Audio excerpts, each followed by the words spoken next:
Happy St. Patrick's Day. I don't know if you're aware or not, St. Patrick's Day celebrates Patrick, a Romanized Celt who missioned in Ireland to bring Christianity to the pagans. He also is the one who introduced the idea of the Trinity to the Irish by way of the shamrock, which is why the shamrock is a symbol of Ireland today. The shamrock was used to symbolize the Trinity by showing that it was one leaf with three parts.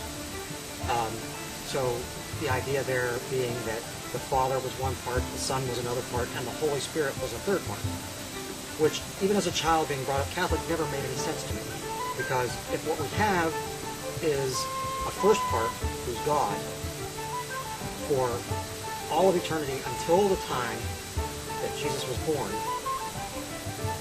where does the third part, the Holy Spirit, come from? There are those who claim that there are examples of the Holy Spirit in the Old Testament when it speaks of God's Spirit, but it really doesn't approach the idea of the Trinity version of the Holy Spirit in the same sense. It's not as if it's two parts of one God, so it's not really appropriate. What is interesting is that the idea of a triune is common in religious lore. It's Vedic. It's known in Buddhism. It's known in the Egyptian pagan mythology, Assyrian mythology.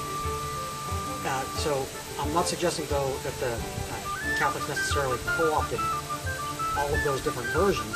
What I am suggesting is that it's an archetype, this idea of a triune, this idea of a power of three.